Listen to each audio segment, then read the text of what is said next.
Joining us now to talk more about our markets, here is Mark Avallone. He is president of Potomac Wealth Advisors. Okay, Mark, this time yesterday, we needed you on.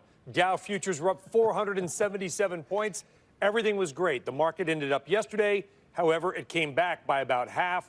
Now we're down. Where has that optimism gone in 24 hours?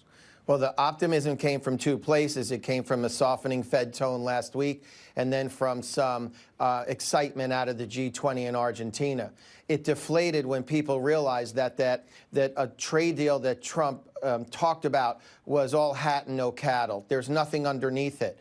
This is a decades-old long trade war, and it's not going to be decided in 90 days. And once people started realizing that, they looked at the economic uncertainties that a prolonged tariff and trade skirmish is going to lead to, and that's why you're seeing a little more pessimism today in the market.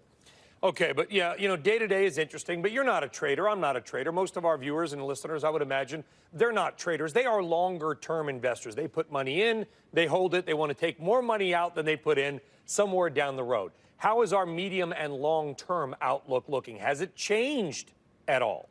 Well, that's a great question, Brian, because what I tell people now is if October made you lose sleep, you just had a few updates, a very strong move last week. If this has been unsettling, now's the time to recalibrate and figure if you should stay in this market. Volatility is going to continue in the short run. But look, we still have a strong economy. When we were talking about the Fed raising rates last week and for the past year, it's because the U.S. economy is strong. And notwithstanding that slight inversion of the yield curve, there's very little out there that's causing recessions to be top of mind for most economists. Most economists are not looking for a recession. So absent of a recession, long-term investors should stay the course because the underlying U.S. economy, corporate earnings, strength of the consumer, all still strong. Well, darn it, Mark, you must have glanced at my notes because you would have known that the next question was going to be about the yield curve. I know that it's 5 in the morning. It's early. We're talking about yield curves and numbers. It gets a little bit wonky, but it's important. Let's talk about that. The yield curve is the one we care about is not the 3 and the 5 year. Right. It's the 2 and the 10 year. That is not inverted yet, but the 10 year is below 3%.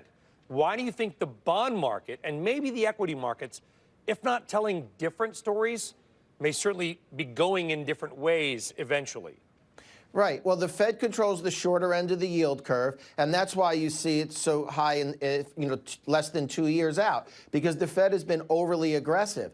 The long end weakening, I think, is a result of the slowing global economy. There's some real trouble overseas. I think we're going to have a flight to quality. You mentioned Italian banks. We talked about that on the show. The emerging markets have been weak because of the trade skirmishes, and there's a whole host of issues. There's uncertainty in Brexit. So you have flight to quality, money coming into the Treasury market, pushing our yields down, but you have the Fed being aggressive, and they really need to understand that they've caused a lot of this uncertainty. They've raised the shorter end. I think if we have a better tone from Jerome Powell, I think you see a more normalizing of the yield curve because the shorter end could come down.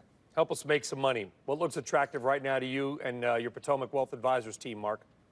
Well, I think you sit through the short-term volatility. You have to focus on the data and the realities and not the headlines and the news noise. The U.S. economy is still strong. There's no imminent fear of recession. Look at the areas that have been beaten down that may still present values. I think financials still have a lot of value on a relative basis to the rest of the market. And for long-term growth investors, I don't think technology is a bad place to be. All right, Mark Avallone, Potomac Wealth Advisors. Mark, always a pleasure. Have a great day in D.C. We'll see you soon. Thank you. Good to be here.